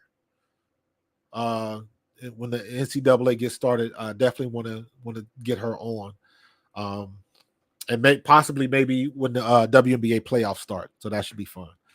Appreciate it, Steve. Tell everybody, tell everybody to tune in, man. I need my Cincinnati faithful in the building, man. Come on, Steve. You already know I bleed green, but I was born in the jungle, bro. You know how it go. I still rep the Who Dey for sure. So, yeah, man, I'm trying to. I'll have to get in touch with you, Steve, because I'm trying to figure out ways how I can get. I'm trying to get some of my boys from home to rep Philly because I'm trying to do. I do a lot of Eagle stuff, but I'm trying to do more NFL stuff across the league and things of that nature. So, broaden the horizon, stuff like that. So, I'll be in touch with you, bro. We can make some stuff happen. But listen, man, I appreciate everybody being on the podcast tonight. It was lit. The chat was lit. Brianna was lit. It was all good. Hope some of my folks at home was watching. Hope my godparents was watching. Uncle D and Auntie Cheryl, love you, miss you. Hope my mom was watching. She probably sleep. I know my twin sister was in the building. She jumped in the chat early, so that was fun to see her. I don't think my big sis watched. But yeah, we're gonna definitely do it again. Y'all know what we're doing. I'm going live all week, so I will be back tomorrow. My normal time is 9 p.m. So I would normally be starting right about now. The reason why I did early was because so I could get Brianna on and we can still have time to talk football and stuff like that. But normally I go 9 p.m. So I'm going to keep looking at my analytics. Maybe I will move that up to 8 p.m. But as for right now, I like to go 9 p.m. because that's not too late for the East Coast, and it's late enough for the West Coast. So anybody on the West Coast can still tune in. You know what I'm saying? So, see, man, we back with the WNBA next week. Jump back into the Caitlin Clark. It's been a lot of stuff, man. People like reaching. And I'm still working on that video. I am working on a video about the AI thing because I'm looking at all this AI stuff and it's driving me nuts. Not using AI, that is not my issue. My issue is people doing all these faceless channels and they let AI do everything. AI can be like a help, can help you get organized, can help you do some things. But when you just type in some stuff and let AI do it, number one, it's very easy to recognize that. And I can recognize the pattern now. So I'm like, so now I'm promoting the fact that I'm a real boy. You know what I'm saying? So we'll talk about that later, man. But I'm going to get up out of here, give me something to eat, check on the wifey. Appreciate everybody. Steve, I appreciate you, homie. Tim, C-Man, who else? Cody K was in the building. Element Gold, I appreciate you. Everybody, man. So come back tomorrow night, 9 p.m. We're going to do it at the same place, man. So hope to see you. Y'all be safe. God bless. Be safe out there. And I will see you on the next one. Peace.